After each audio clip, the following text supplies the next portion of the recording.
Welcome to the November monthly program. Thank you for coming, and thank you for muting your microphone for any stray dogs, trains, airplanes, or whatever. Um, we will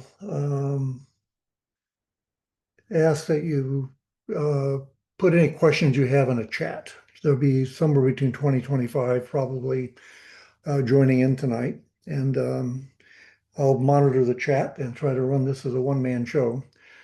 We're deeply indebted to Ray Dodge for sharing his life's work. Ray is not able, for medical reasons, to join us tonight, but we got really a lot of really good video clips that we put together over the last couple of months. And there's a lot to share. He's been at it for 40 years. So thank you, Ray, for that.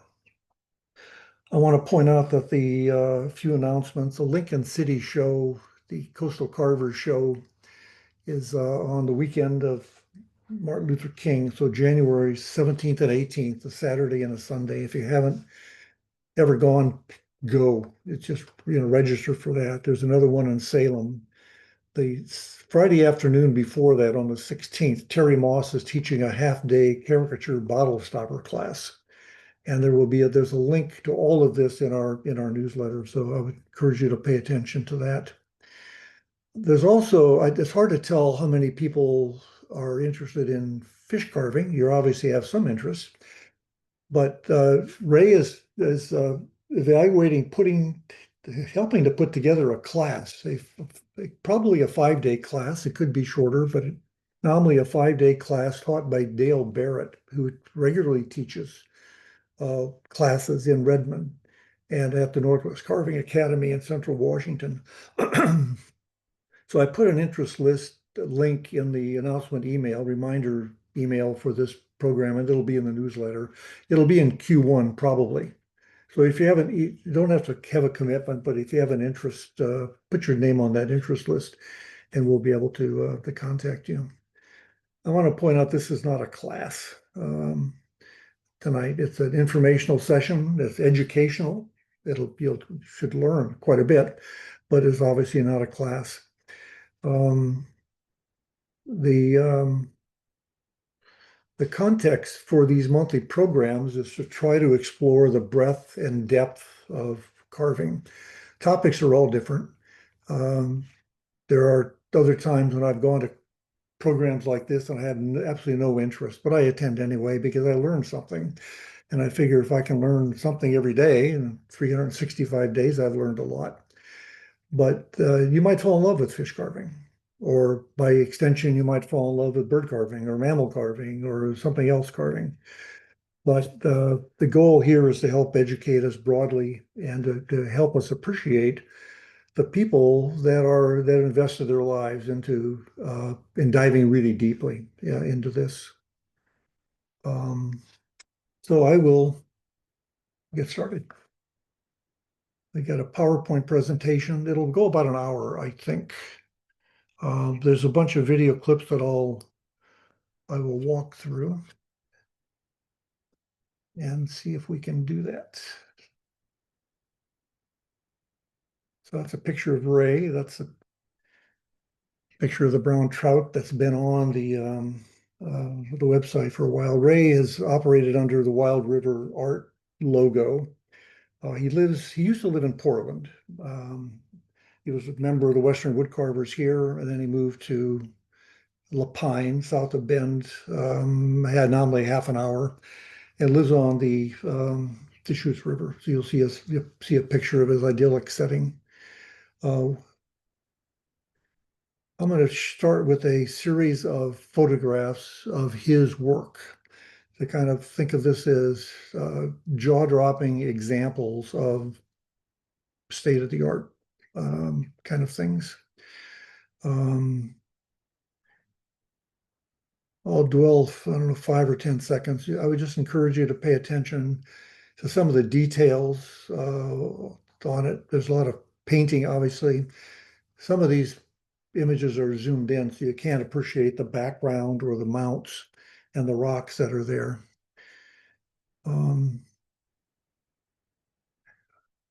He'll explain that all those rocks are carved carved and painted. They're not rocks. This is on his mantelpiece. I think I got the names of all of the species correct.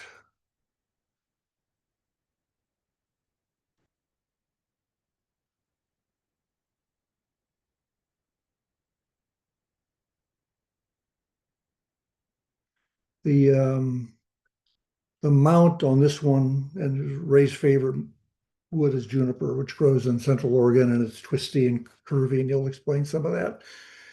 Um,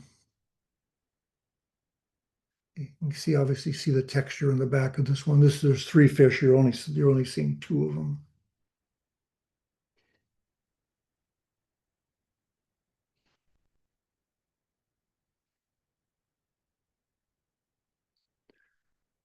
I grew up in Nebraska where there are no fish. There are bullheads.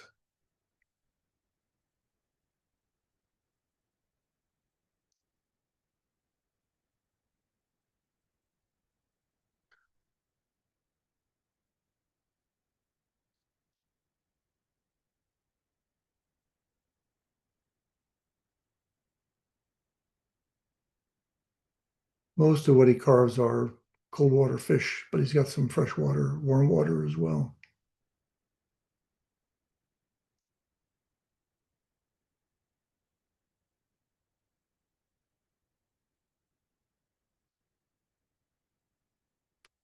We're going to look at this particular carving a little bit later. He considers this to be his best piece. You'll see it in another minute.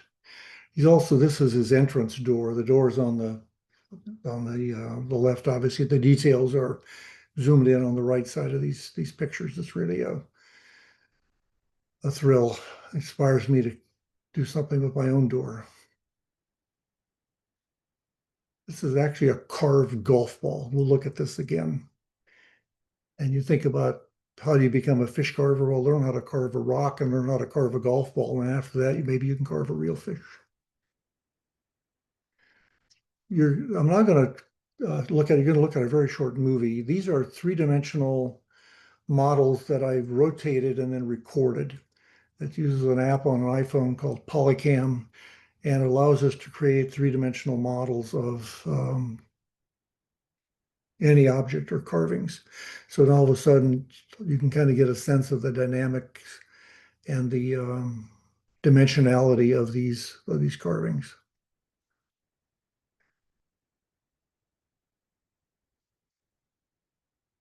It's jerky because I'm moving the mouse during the recording.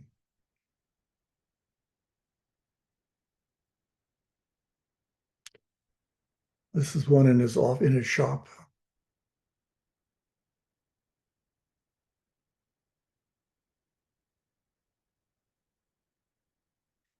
And we'll look at scales in a bit.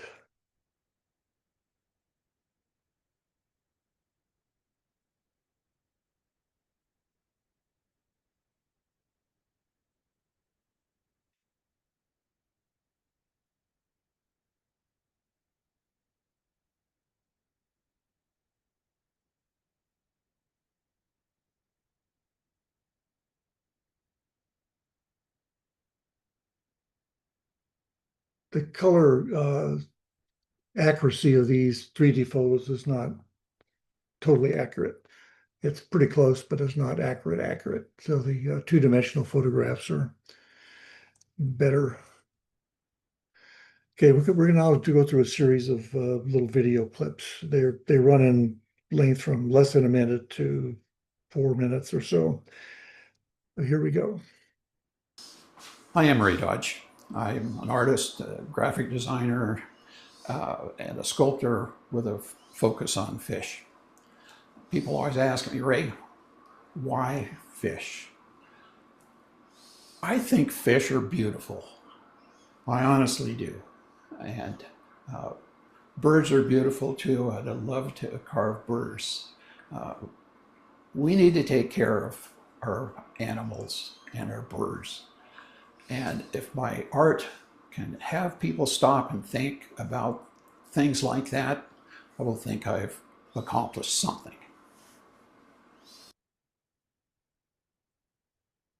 that artist statement that Ray just included is almost identical in spirit to the one that Judy Caldwell gave us when she was doing the carving program on mammals, where she loved wild mammals, particularly felines, in terms of the importance of appreciating the environment, but also preserving the species. So Ray, how did you get started? I grew up on the Calapooya River. Calapooya River is about 4 miles south of Sweet Home, Oregon. But it's where my first art experience happened. I drew a pretty good likeness of the Gerber baby from the Gerber baby food jar. And my parents thought that was pretty impressive, and they encouraged me to continue drawing. And so that was the beginning. And then I think I was in the 6th grade when the teacher said, Ray, how would you like to draw a mural for the classroom? And I said, yeah, sure. I didn't know what I was getting into. She said, I would like to be the Oregon Trail. And she provided me with a picture of oxen pulling a covered wagon and a box of broken chalk and probably butcher paper. And I worked on it for quite a while, and it must have been okay, but it gave me encouragement. And when I got in high school, I started doing murals for dances and things like that. And of course, I took the art class that was offered there. And after graduating in high school, I moved to Portland and enrolled at the Portland Art Museum School, which is now the Pacific Northwest College of Art. It's a good 4-year program. And I enrolled as a graphic design major and graduated from there in 1965. So you have a good story as you got started right out of school, and that was kind of an opportunistic project that came up on your doorstep. Is that right? Oh, yes. I had a couple friends that had a design studio, and they said, Ray, there are times when we have to turn work down because we're too busy. And would you be interested in taking on things like that? And I said, heck yeah. And so they said, be back here at 4 o'clock this afternoon, and we'll introduce you to a person that needs something done quickly, and it might be something you would be interested in. I said, good. So I showed up at 4 o'clock and met this gentleman. He was about my age, and he needed a flyer to sell his shoes. I worked all night on a layout, brought it back to him the next day. He took a look at it and he said, great, how soon can you get it produced? I said, well, we need to set type and we need to shoot photographs. And he said, well, why can't we use the illustration that you did? I said, well, it was only meant to be a layout to show you where the shoes would fall on the page. And he said, well, I like your illustration. And I said, well, okay. So I took that home, cleaned it up, made it into a real illustration that time. And we set type, got it produced, got it printed. He was happy, I was happy. And I said, thank you, Phil. And he said, well, thank you, Ray. And if you haven't figured it out, that was Phil Knight. Phil Knight prior to Nike, I have to say. That was the period where Phil was selling shoes out of the back of his Volkswagen bus. But now I think back and I think I was a part of that.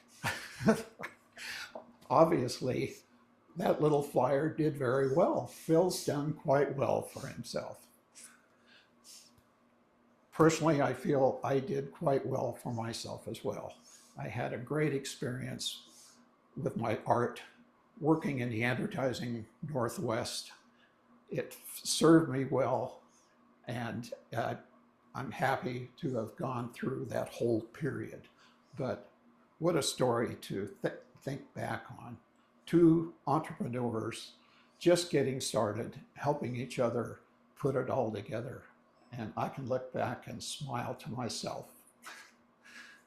I just love that story. And what's obvious here is that Ray did not say, I picked up a knife and started carving at age 8. He is at this age stage of his evolution, he has not done any carving. So he picked it up later. I was working on a project, and Byron came in the room, and he said, Ray, how you doing? And I said, just fine. And I think I have something that's good enough for this. And there was a long pause until he came back, and he said, Ray, I don't want good enough.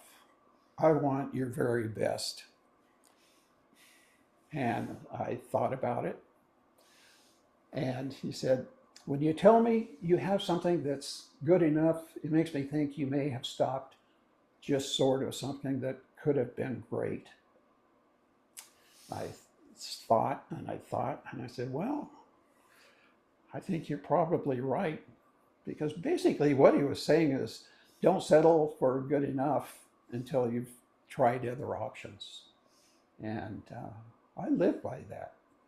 I don't stop at good enough anymore, haven't for quite some time. Reaching out there, trying different things, that's how you grow. That's how you get better. Yeah, Ray has a sign in his shop. He has 2 signs in his shop. This one and the other one, compete with yourself. You know, anything that's done, he can do it. We're going to do a shop tour. This is a static photo. You'll notice some power equipment. This equipment he has in his shop, there's some woods on the left-hand side, a sander, drill press, chop saw, dust collector, and there's some other things on the other side. But if you notice the fishing reels, the fly rods and reels along the wall, that's part of his shop. You'll see the setting outside his shop in a minute. This is the working end of Ray's shop. And, it's the back end of his garage, the glass windows and more light than you can care to shake a stick at. And a workbench that's way too clean. And cabinets that are way too clean, and work surfaces that are all cleaned off for the video. We'll look at the workstations and a view outside the window that is beyond inspirational.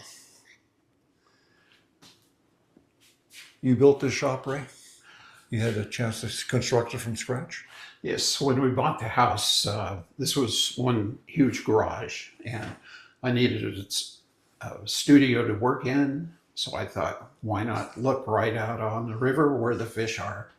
And so I put this together, and it's worked out pretty well. Can you just lift the lid off the dust collectors? You've got a... Yes. Somewhere there's a suction cup. A little suction cup, and it... And so this is something you constructed yourself? Yes, I did. And the motor's outside? The noise? In the garage. I wish I could put it outside, but I need a roof to cover it. And then I haven't gone that far yet. What's not visible is another duplicate dust collector on the other side, so that 2 people can be working in his shop. This is his view from his balcony outside his office.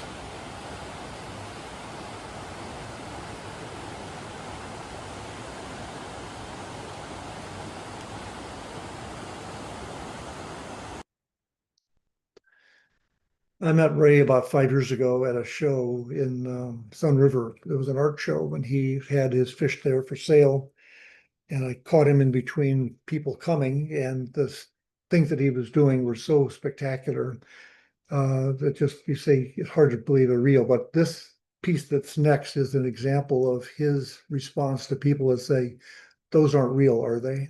What are we looking at? What you're looking at here is proof that we really do carve fish in wood. I've had shows where people will say, you didn't carve that. And I say, yeah, I did.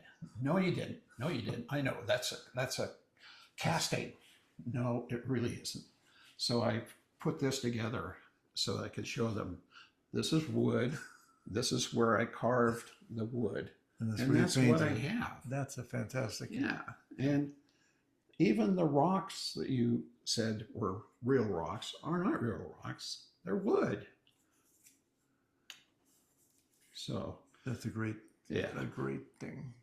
Yeah. And you got texturing and scaling on the bottom. Oh, That's- thanks. That's how you scale. Yes. So that's the wood burning.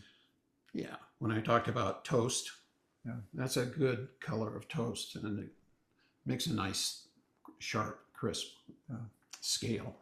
And no mistakes. Yeah. And if they have questions about fins, yeah, we really carve those. We can do that. And yes, we can carve eyeballs as well. Two of the most common questions are what kind of wood do you use and how do you paint? So they're going to deal with those in the next. So Ray, what kind of woods do you use for the mounts and the habitats? Oh, any wood can be used for the mounts and habitat. When I look for wood for that purpose, I look for wood that adds interest with texture, wood grain, and color. And twisted juniper is the wood that I prefer because it has all of that. This is a small piece for a small fish mount.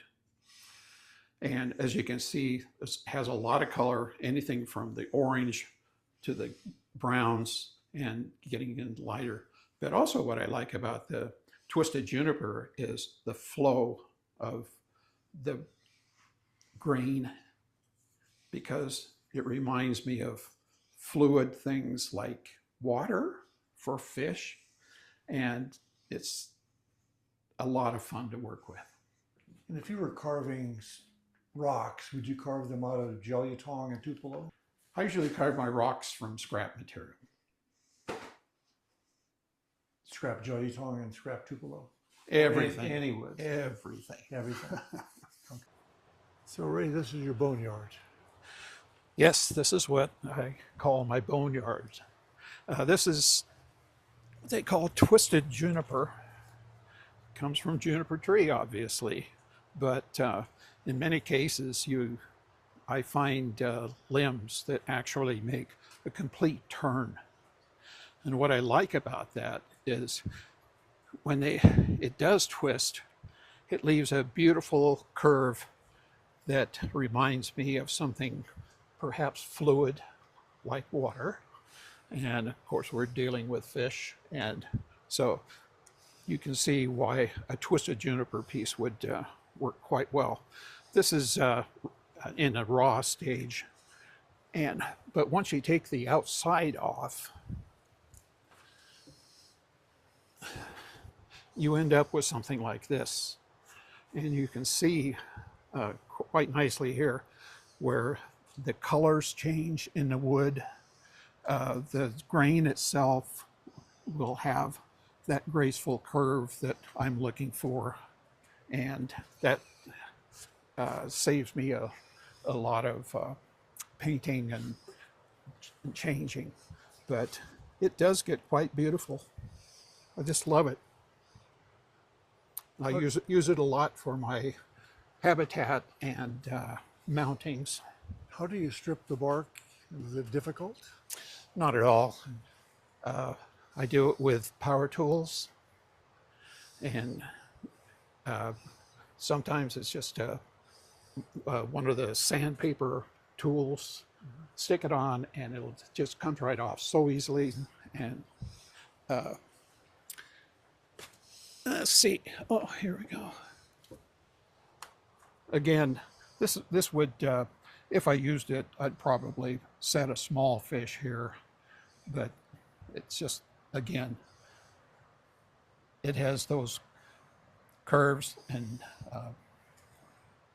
I love it. Do you have to buy it or do you just hunt it? I hunt it. I will go out in the juniper forest and spend hours just looking for things like this. And I take dead wood, so I'm not killing trees or anything like that. And I don't have to wait for it to dry out, so I can use it. So that's certainly an advantage. But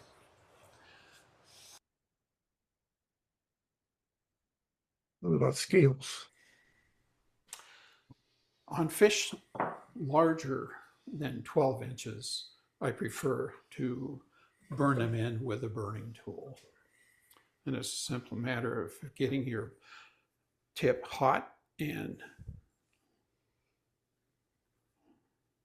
doing that. Works quite well. It goes quickly and looks very nice. On smaller fish, a lot of racket here.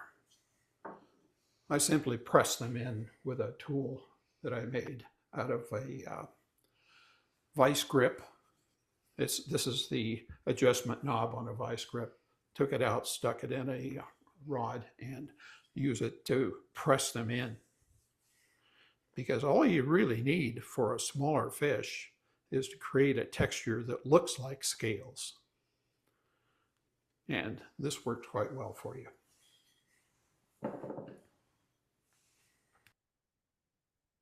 So rocks are part of the story. How do you carve them? Good question. I thought I knew what rocks looked like. My first rocks were pretty boring. I thought I knew what a rock should look like, but they ended up looking too much alike, not enough variety. So I took a walk on the riverbank and started collecting rocks. I was going to bring them back and use them for reference material. And that was quite a few years ago. Now I have about 75 pounds of Mother Nature's best rocks. And when it's time to carve or get ready to build my base, I grab my reference material first. And I look for good shape, good texture, and color blending. Shaping the rocks is not that difficult, but once it's shaped, then I have to texture it. And I have found so many ways to texture rocks now. On many of them, you can use power tools and drills. But once the rocks are shaped, I use the reference material to texture them. And texturing can be done with nails, broken rocks, forks, steel brushes, whatever.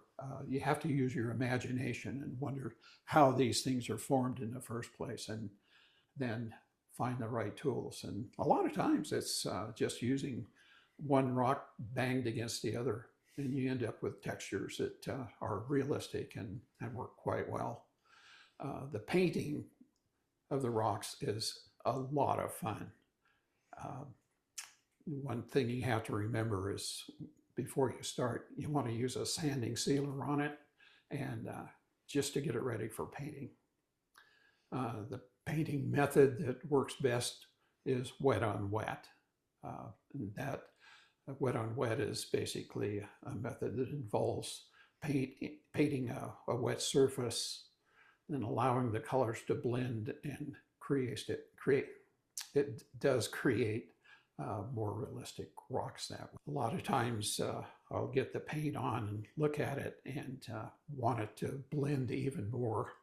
And so I'll squirt it with water and just watch it make itself. Once you like the color, you like the shape, you let it dry, and make sure that you spray it again with a couple of coats of either a gloss lacquer, or sometimes I use a satin lacquer for sealing those. Is Yeah, let's just be painting clear. airbrushed, or is it acrylic? Acrylic, but I use a brush, and I don't recall ever using airbrush on a rock. So that's how you get the wet on wet. Wet because on you got wet. acrylic flowing. Yep. Yep. Just to point out, he's carving his fish out of jelly tong, sometimes out of Tupelo, but he prefers jelly tong and he buys it. It's kind of hard. It's hard to find. It comes from the Malay Peninsula, think Vietnam and that part of the world. And it holds detail really well. He might mention that in one of the other clips we have, but the juniper is only for the mounts. It's only for the background habitat kind of things that he's using for the fish. Well, really, whether you're doing rocks or carving the body, if accuracy and beauty is important to you, the best advice I could give you is always work with reference material that'll show you what the finished product should look like. Reference material can be photographs from books, magazines, calendars. I usually get on Google, type in what I'm looking for, and I'm always surprised at what they come up with. When I'm carving a body, I have fish castings, which is just another reference, and I find those work well. But having the reference material will help you make better decisions as you progress, and it'll save you a lot of time, and you'll end up with a better product. He does use live fish. One time he went out on Eastern Oregon and caught a fish and brought it back and used that as the basis. And what are the models here, the go-bys? Those are given to me, and I keep them around because I can, when I'm carving, I can come over and check to make sure that fins are in the right place and so forth. And they vary from fish to fish, so it's kind of nice to have and verify what I'm working on. So this one has numbers on the section. What are those for? That's for the scales, scale size. So I can look at it and say, okay, this is a number 2 size scale, which is smaller than a number 3. And it goes back to 2, what we talked about earlier. Yeah. These look like they might be casts from actual fish. Is that accurate? Is it? Yes, I think most of them are. There may be one that is not. You notice some of the fish have their mouth open and some don't. The way I carve the inside the mouth of a fish like this is I will actually cut it off from here out to here, which opens it up and makes it easier, or makes it possible actually, to carve the inside. And to kind of further illustrate that, after I get it cut off, I actually go to my reference material and do the same thing. So I can look at the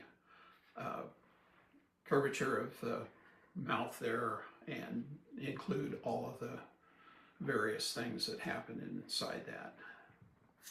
Then glue it all back together. Simple as that. Simple. Do all fish have teeth? Do all fish have teeth? Like, I don't see any teeth on that. There is a kind of tooth. It's not the kind of thing that you eat steak with, but smashers would be a better reference for their kind of teeth. But a lot of them have that.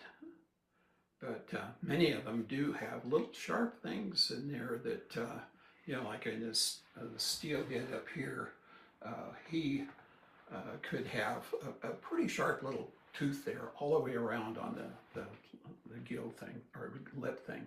And you have to carve all those. Yeah. Or well, they can be something. carved, but there's also a material out there that all you have to do is dip a toothpick in and touch it, and it does create it right there. Okay. It's a plastic tooth, Okay. basically. And that's legal in a competition? I've never tested that just to find out. You never know about competitions. Yeah. Can the whole body flex?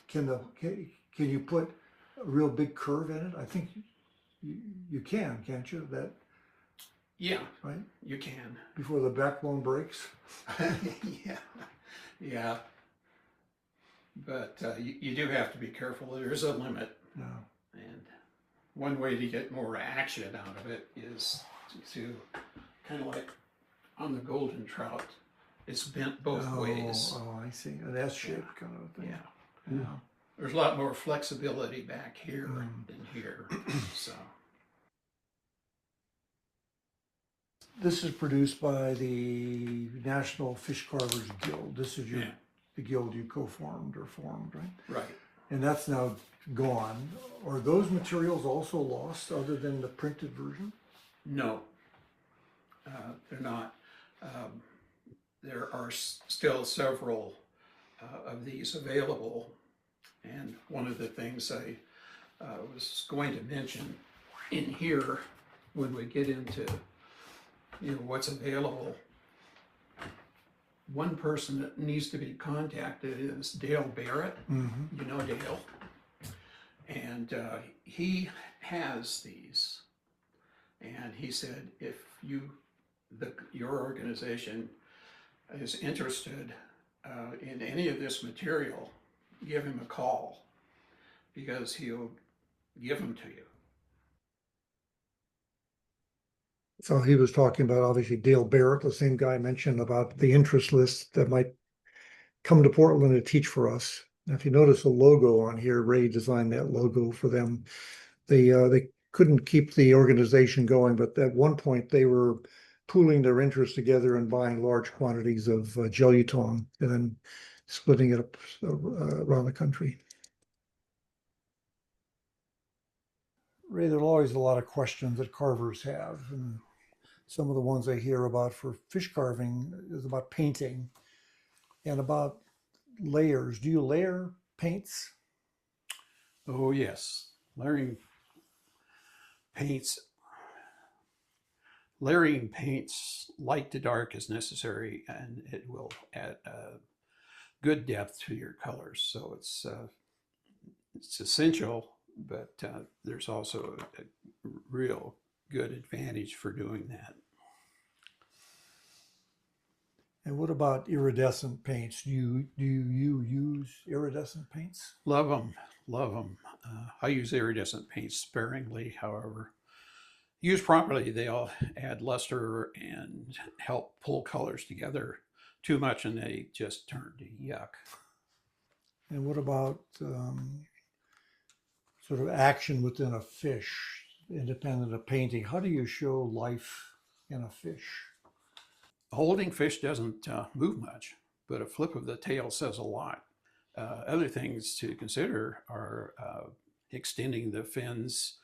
If those fins are what really directs the fish through the water. And many times if they're, for instance, if they're taking a mad jump, the fins may be spread out or pulled back.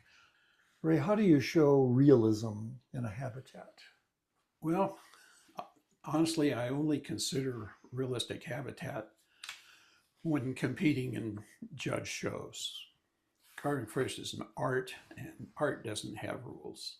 I personally like the contrast between real fish and suggested habitat. And if realistic is your preference, I think you should sketch out your layout, pull out your reference material, and carve it. Sounds simple. Yeah. Never is. Never is. There must be a lot of reference material. We were talking about that earlier. There are a couple of books that I have used quite a bit, and one of them was one of the first ones I got. This is quite old, but I'm sure it's still available. And it's the Breakthrough Fish Carving Manual. There is just loaded. It's just loaded with information. A very good one. Another one that I like for many, many reasons is a book by Bob Berry. Bob Berry is a fish carver, world champion fish carver from Southern California. And he has produced many, many books our paint schedules and things like that. The one I really enjoy is one called Fish Carving Stuff You Gotta Know by Bob Berry, world champion. And it's a book that looks like a yellow lined page notepad where he has gone through and simply by hand wrote and illustrated the whole book, and it's printed to look like a lined yellow page notebook. If that's still available, I really highly recommend it. At one point, you mentioned Jerry Simchuk. I know him as a bird carver. Does he also do fish? He does. He does. I attended a class with him, and we were carving a Moorish idol. I don't do a lot of saltwater fish, but it was a pleasure to sit down with Jerry and carve one. I really prefer the North American freshwater fish. I think I've carved over 20 different species of North American freshwater fish, and there's many more. Many of those are in the trout family, or all of them in the trout family, or I also include the warm water fish, the bass, bluegill, crappie, things like that. okay. Yeah, it's non-saltwater. Are some species harder than others to carve? They're all hard. They're all hard.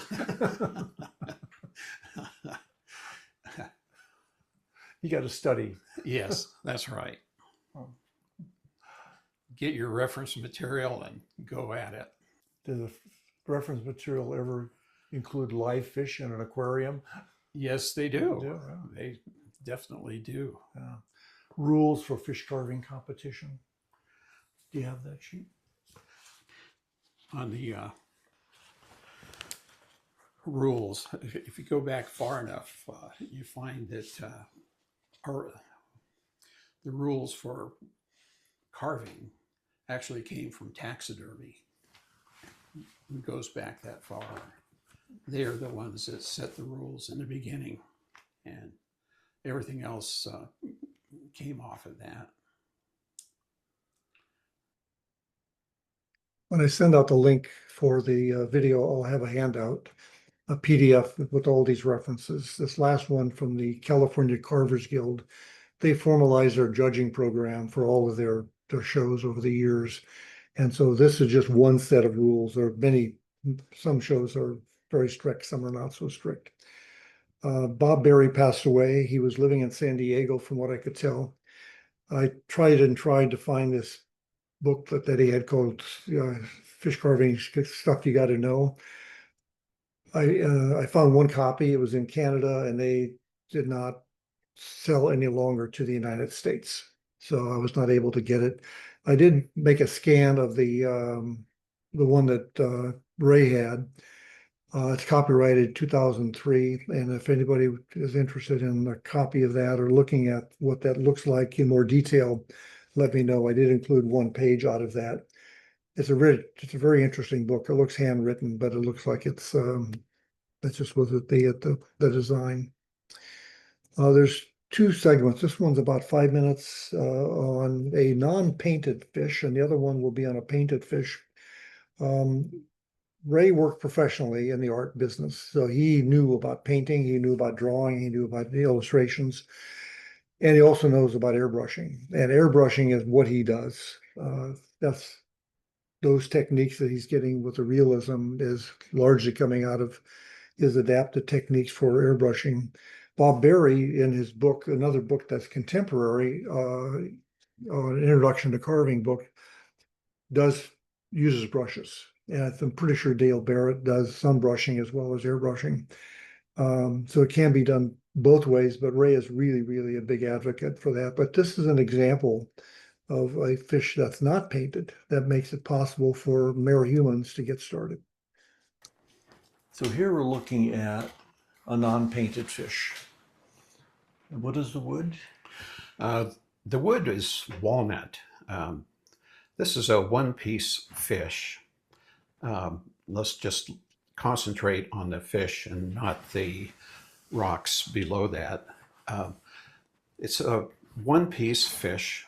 In other words, the fins are not inserted here. They're a part of the one piece. Usually when a beginner starts carving, they will start or take a class and start with maybe a 10-inch fish with Tupelo wood, which is a light color, and it'll be drawn out and cut out on a bandsaw. And then the beginner will start shaping the fish from that. And usually, they would be using hand tools to do that. And the detail will not be as detailed as what we're looking at here, but it will give people an idea of what is involved when you do carve something like that. It'll get them used to using the tools, and once it's sanded, they can either paint it, which most of them prefer to do, of course, and if they don't have the airbrush experience, they would be using brush. And it ends up being a little crude, but it's something they can be proud of once they get it finished. And it does get them started. Finish on this? It's just a finish out of a spray can. Spray can. Yeah. Is it lacquer or is it a... It is lacquer. It's a lacquer. Yes. And I can't remember for sure, but I think that's probably semi-gloss as well.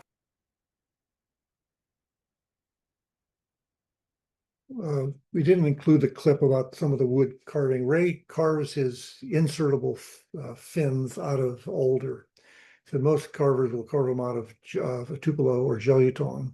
He likes alder because it's stiffer, harder, and they don't break as easily. They have broken on him, but it's been a big repair job. So the other thing that's obvious, may not be obvious, everything he does is power carved. He does a little bit of hand tool work, but almost everything is done with a Fordham or the Micromotor NSK system. This next segment is going to run about 15 minutes. It's the longest one. It's getting toward the end. But it's got a lot of tidbits in it. So if you're interested in the carving side of this thing, I'd just have patience. Forgot. So this is the Bob Berry example. This is an illustration out of that. If we had to draw a fish from memory, those of us that don't know about anatomy realize there's a lot of different named parts that have to be dealt with. You look at this stuff. There we go. So Ray, there's a carving on the wall with golf balls. What is the story there? I have a brother-in-law that enjoys golfing, and was trying to get me to do him a fish so he could have something to show other people. So I thought about it. He and I golf from time to time in a little place called Quail Run here in Lapine. And on the 6th fairway, there's a small lake that's full of trout. And he ends up in that lake quite often. So I thought, okay, buddy, I will do you a fish. And this is what I came up with. There's the fish, and there's his golf ball. And he got a good chuckle out of it. So it was worth doing. And the golf balls are carved? Golf balls are carved, yes. Yeah. Were they added into the picture, or were they part of the wood at the beginning? Do you remember? I do. They were added in. Yeah. How long does it take you to produce that? Oh my gosh, I get that question a lot. I usually don't keep track of it because if I did, I would probably quit doing this. But I would guess a good month.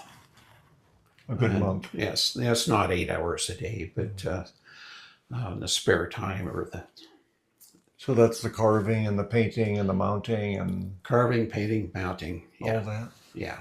That's a lot. The more detail they get, of course, it can take a lot longer. I do a lot of texturing. The scales are at that size are put in individually, one at a time, and I do it with a wood burner. I make my own wood burning tips because the scales are different sizes. The smaller scales usually start at the back of the head here, and then they get larger as you go back. Same with top and bottom scales up here are fairly small, and they get larger as you go into the middle of the body and up here. So burning scales is it's a lot of work. You have to keep your concentration on where you're burning and making sure that you get the sizes correct and they're lined up properly. But once you get a rhythm going, it goes fairly fast. That fish probably took 3 days to just put the scales in. Were you working under a magnifier? Not at that size, no. I work very close, but not with a magnifier. And does the wood burn and turn brown and you have to cope with that in the painting process? I call it toasting, actually. You don't usually, if you're burning, you're too hot. So you have to keep it down and you end up with a beautiful little toast if you do it properly and the way you want it. This might be a good time to ask in general, what's the hardest part of a project like this? Oh, that's a good question. The hardest part is really making sure that your sizes and your shapes are going to work for you.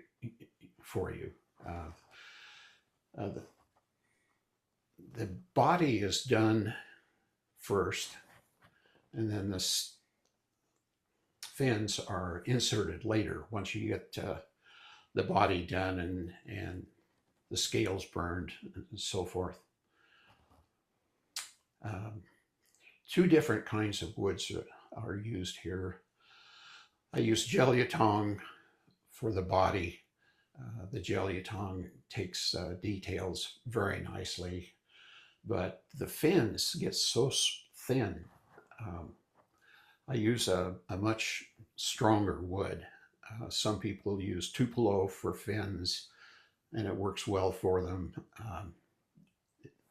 I use alder because it's even harder. It's a little more difficult to put the details on in the alder, but once you have it, you have a good, strong fin. I just hate to have a fin break and have to replace it later. It's just something that I don't look forward to have happen. Is the tail fin part of the original body, or is that inserted? That's inserted as well. Also. Yeah. The head and all the way back to the tail fin, is that mass of it is one piece of wood? Yes, it is. Yeah. Yeah. I do insert the eyes. Some people use bought eyes. I prefer to paint my own eyes. It takes a little longer, but it's easier for me to control. And when I get the eyeballs in, I know that I'm getting close to finishing this darn thing. And So it's a good thing. So you're using a variety of tools. You're using power tools, power carving tools, as well as some hand tools, or is it mostly power carved? I use mostly power tools, but you always have to have your hand tools handy, particularly when you're working on the details on the head. You know, the eyeballs and the mouth. The open mouth makes it a little harder, and it's kind of interesting how we do that. To do the inside of the mouth, it would be impossible to work through that little hole. So what we usually do is just cut it down here, open it up, carve the inside of the mouth, and then glue it back. So painting is probably easy for you. It would be hard for me and for many people. So you didn't say that's the hardest part. No, it's the funnest part for me. One thing that is mandatory is having good reference material that I can look at. There are a lot of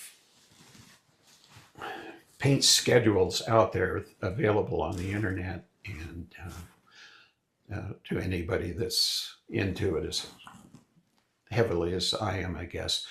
But what a lot of people don't realize is the paint schedule that they have is only to give them the order of the paint that goes on first. A lot of people that just start painting a fish want to get to the finished part first, and it doesn't work that way. You have to spend a lot of time building the primers and the base coat, yeah kind of thing. yeah. Is it brushed? Is I it a mixture use- of brush and airbrushing? I use primarily the airbrush, and once I get the body, About how much time does it take to paint it after it's all ready to go? That's all the carving is done. The scales are put on. Is painting pretty fast, or is it a long part of the whole process? painting, usually you can get the base coats put on a fish like this in a day. I let it sit for a good day or a day and a half before I start putting things like the spots on. And I just want to make sure that the base coat's there before I get into the finished detail part. But there again, make sure that the reference is there, and make sure that you pay attention to the details on how the spots are in there.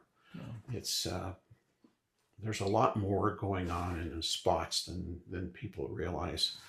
A lot of people start putting spots on just randomly, and it ends up not looking correct. But Are the spots the last thing that go on? pretty much, yeah, it's right in there being the last. But once I get the spots in, and the stripe, in this case, down the middle of the side there, and the fins, once I get that done, I'll lock those in with a semi-gloss, and then I'll start working on what really brings the color alive. And I get into not just paint at that point. I have powders, and I have ladies' makeup stuff, and I go to work on it. And if you look at the cheeks and the stripe down the side, there are probably 5 different colors there. And it just gives the the colors and the spots, depth and luster, and even the eye. It's the pupil is black, but I have an iridescent blue that I put on it that gives it depth, and it looks like a live eye if it's done correctly. Is there a top coat, protective coat at the very end? Yes. A lot of people use a gloss, clear gloss coating on it. I don't like the clear gloss because it shines a lot and it actually blocks some of the color. So I use a semi-gloss and let that paint color come through. That's a spray again, or It's is a that an spray. airbrush? Is that an airbrush? Yeah, no, it's a can spray. Can spray. Yes. So to a beginner, this is very intimidating, right? It can be. For Yes. particularly the painting. I'll say that for my own. Is there a turn the clock back to someone just getting started and wanting to start fish carving? Mhm. Would they have to do airbrushing, or could they do a reasonable project with hand brushing? Or do they have to really invest in the time and the equipment to learn about airbrushing? I would suggest always to, if you don't know how to use an airbrush, borrow one, but learn to use it before you start or painting something like this. I find painting with a brush to get that kind of a result is extremely difficult. Uh, Bob Berry, a world-class carver, paints a lot with a brush and he does a fine job, but it's difficult to do. And I find it a whole lot easier to learn the airbrush and you'd be able to lay in those subtle colors and running one color into another. It's difficult, it takes time, it can be frustrating, but that's really a fun part of doing this. Yeah. So if this is a graduate project, an advanced project, what would a first project look like for a beginner doing their first carving, fish carving? uh, well, it's will probably look very amateurish. Class. Take a class. So take a Bob Berry class or some other class. Just take, in this case, take a class on how to paint with an airbrush. Learn how to take a painting class, independent of. Independent. Okay. Yes, you can't just Okay. pick up an airbrush and paint something like this. Okay. So painting is a more fundamental skill than the carving. Could be, sure.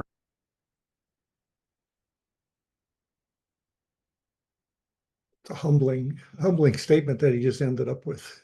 Um, that was the end of the slides. He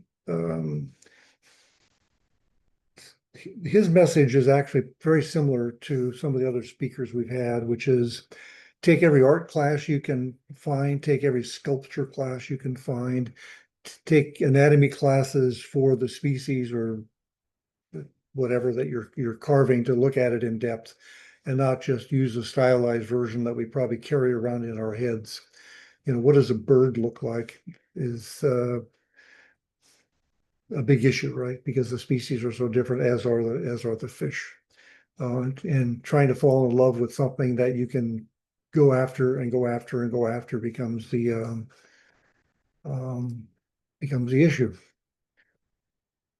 So that is Ray Dodge.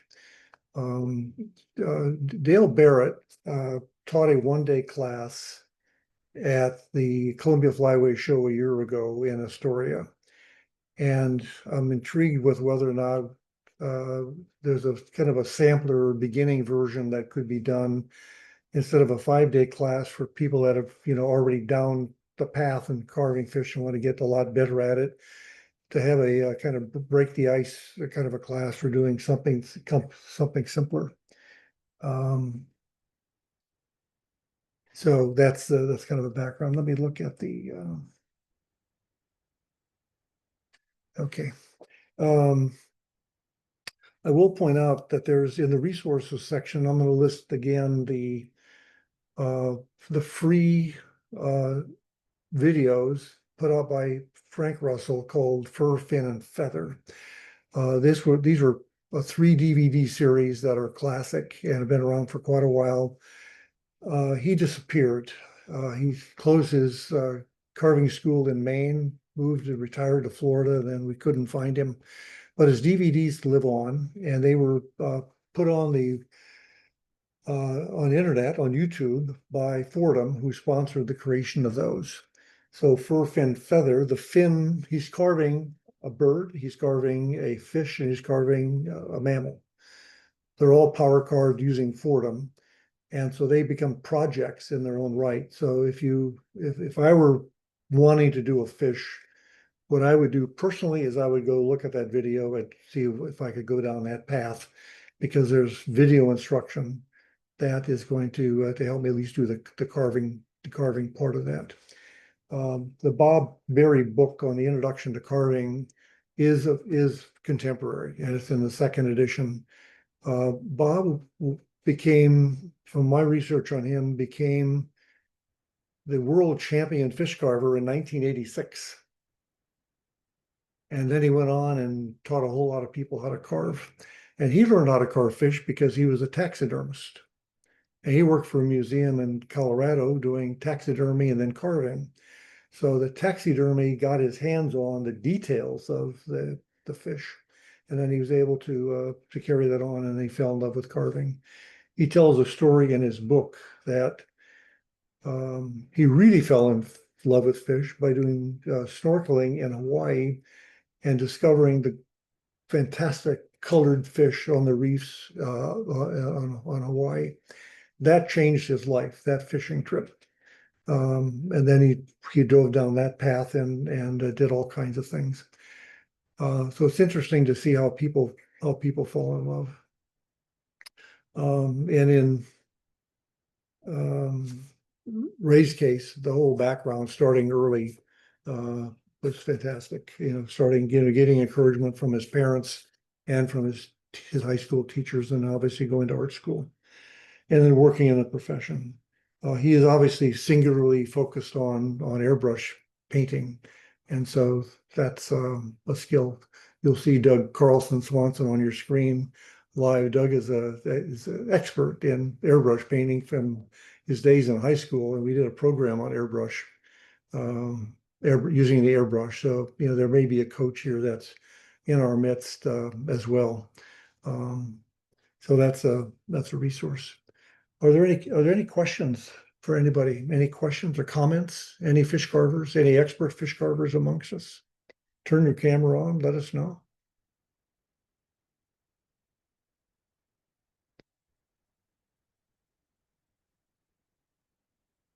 Okay, that's. I will point this to the end of the program tonight. We don't meet in December, and in January we're going to revisit sharpening. Roger Crooks does a lot of sharpening, and he's did some research on some new resources coming out of WorkSharp. They stopped making their round circular motorized system, and they're concentrating on knife sharpening. And they have a product branded by Ken Onion called a Ken and Onion Delete version. But that knife sharpener works for gouges as well, and it's quite an interesting product. So we're gonna look at that, do demos, and we'll look at some other of the ones that we've talked about in the past.